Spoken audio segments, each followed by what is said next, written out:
Cadê a imagem do Eduardo? O Eduardo é o baterista da banda Mero Homem. Infelizmente, perdeu a vida. Está aí, um jovem, talentoso músico, perdeu a vida depois de sofrer um choque, uma descarga elétrica lá no litoral piauiense. E não foi só ele a vítima, não. Ele foi a vítima nesse caso, mas outras 3 pessoas morreram em menos de uma semana no Piauí, vítimas de choque elétrico.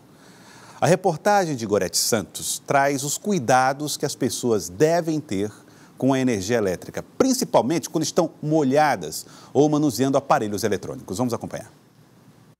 Apesar dos constantes alertas, esse é um dos perigos mais repetidos pela população.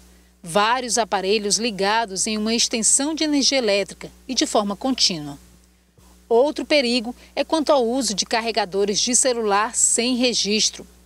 Testamos a segurança. Nesse equipamento pirata, é possível perceber a passagem de corrente. Já no carregador original, o profissional sequer consegue acessar. Além de usar equipamentos originais, o engenheiro elétrico e professor do IFP dá outra dica. A gente fala em risco de morte, a gente fala lá na questão da tensão, né? Em corrente contínua a gente tem 120 volts, em corrente alternada 50 volts. Se nós considerarmos que na nossa casa as tomadas são de 220 volts em corrente alternada, isso aí passa em mais de 4 vezes a tensão de segurança, né? Então a tensão que tem nas tomadas da nossa casa é uma tensão bastante arriscada. Se possível instalar dispositivos disjuntor diferencial residual ou dispositivo DR na sua casa, isso é uma coisa que também vai te dar bastante segurança, né? Mesmo que você tome a atitude errada, ele vai impedir essa energização da pessoa. O cuidado deve ser redobrado quando o contato com a energia elétrica ocorre próximo à água. Só na última semana, 3 homens morreram vítimas de choques elétricos no Piauí. A suspeita é que 2 dessas vítimas tenham tido a descarga elétrica potencializada pelo contato com a água. Foi o caso do músico que morreu em Barra Grande quando testava equipamento de som e foi cumprimentado por uma pessoa molhada. O outro caso foi de um professor em Palmeira do Piauí, que teria tocado uma extensão molhada durante os preparativos para o Réveillon. Hércules explica por que, nesses casos, as chances de sobrevivência são menores e quais condutas do dia a dia representam grande risco de morte por choque elétrico. Qualquer equipamento que você tem que tem um cabo que está desencapado já é um risco. Isso é bem comum, quando as pessoas andam, colocam uma cadeira, arrastam uma cadeira, alguma coisa, esse fio desencapado, tanto para adulto quanto para criança, principalmente é uma situação de risco. Você colocar equipamentos em locais úmidos, como por exemplo, você colocar um liquidificador em cima de uma pia que está molhada, aquilo dali é uma fonte de risco muito alta. A água sempre é uma coisa que você tem que ter atenção, água e eletricidade é uma mistura bem arriscada. O professor lembra ainda que diante de uma pessoa vítima de forte choque elétrico, jamais se deve tocar na vítima. Bem, a principal orientação é você buscar algum material que seja isolante, de preferência plástico, e tentar afastar essa pessoa da fonte de choque. Porque às vezes você correr até um quadro para desligar, isso pode tomar muito tempo que a pessoa não tem. Jamais triscar na pessoa. Não, se você tocar na pessoa, você já vai se tornar uma vítima. Complicado. E, aliás, esse episódio que envolveu aí o Eduardo trouxe uma outra questão. É que uma médica que fez o atendimento dele, estava vindo de São Paulo, estava passando férias aí em Barra Grande, disse que se tivesse um desfibrilador, um equipamento que dá choque, corrente elétrica, para reanimar pacientes, já deve ter visto naquelas urgências, teria salvo o rapaz. E aí fica aquela questão, onde é que a gente vai encontrar esse desfibrilador e o que é isso exatamente, que pode ajudar a salvar vidas? Vamos recorrer ao Tiago Melo, que vai mostrar para nós o equipamento e a maneira como ele funciona. Tiago, boa tarde para você. Desfibrilador, é fácil de encontrar e de usar para ajudar a socorrer pessoas?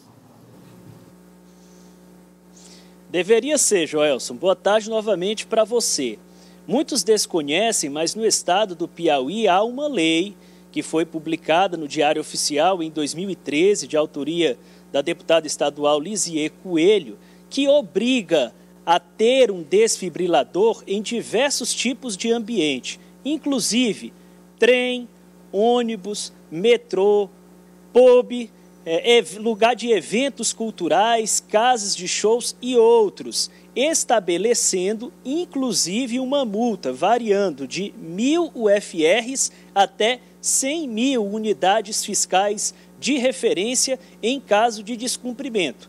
Mas o que a gente percebe é que muitos estabelecimentos não se adequaram à exigência desse equipamento, que pode sim salvar vidas. A exigência é por um equipamento chamado automático, e ele é chamado de DEA, desfibrilador externo automático. É um aparelho como esse aqui, ele custa entre 8 e 10 mil reais. E qual é a diferença dele? Mostra ali em cima, é de um aparelho manual, desfibrilador manual, que é operado por um profissional de segurança, tem uma série de características, funciona também como marca-passo, inclusive existe dentro das ambulâncias de suporte avançado no SAMU.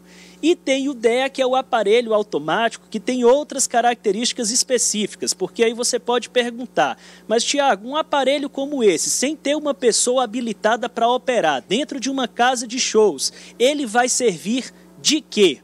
A gente tem essa resposta aqui com o José Ivaldo Oliveira, que é médico e diretor médico aqui do SAMU, Serviço de Atendimento Móvel de Urgência. Doutor, boa tarde. Por que esse aparelho ele seria útil para utilização em um ambiente, por exemplo, onde não se haja um profissional médico ou um profissional de saúde habilitado com esse tipo de instrumento?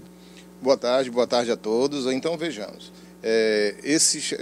O próprio nome já diz, ele é um desfibrilador automático. Então vejam só, ele é autoexplicativo. A pessoa, para utilizar, pode ser um leigo, só precisa seguir as orientações que o próprio aparelho dá.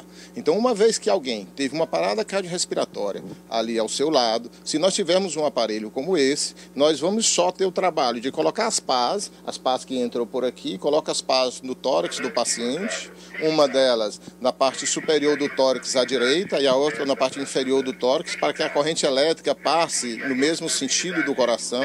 Isso vai provavelmente reverter uma parada cardiorrespiratória por uma arritmia cardíaca chamada fibrilação ventricular ou taquicardia ventricular sem pulso. Quer dizer, ele mesmo vai dando orientações aqui para a pessoa. Vou colocar para você que está em casa e escutando, olha só.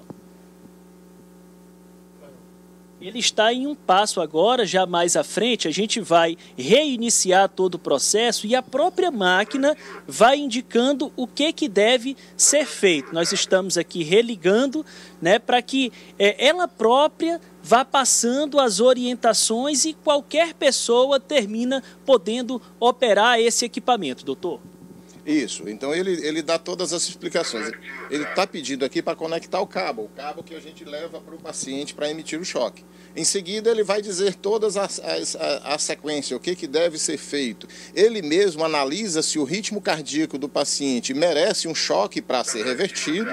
E uma vez que ele merece, ele mesmo só vai pedir, ele mesmo pede para que as pessoas se afastem do paciente, para que na hora de emissão do choque não tenha ninguém tocando no paciente, que poderia sofrer também um choque. E ele mesmo desfere o choque e reverte a parada. Na rotina, o senhor como médico percebe que o desfibrilador ele está presente em locais fora dos grandes centros como deveria estar, ou ainda há dificuldade nesse sentido? Temos dificuldade, sim. As nossas motolâncias, que levam um técnico só, mas ele carrega o desfibrilador para caso seja necessário.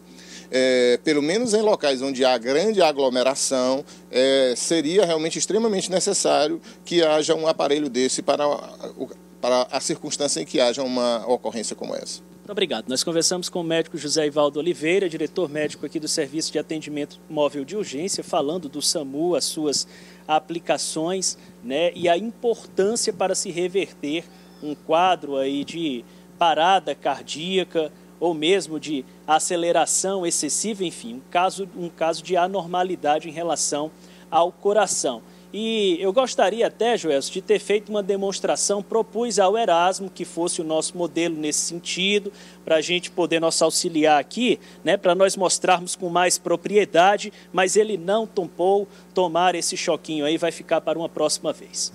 Tá, olha, o Erasmo não quis aceitar fazer aí o desfibrilador, mas a gente tem aqui o Galego que topa. Vamos ter o Laio também, Mardônio. Tem muita gente boa aqui. Mete o próprio Edivan aí, pronto. Obrigado, hein? Obrigado, Thiago Melo, pelas informações. Rapaz...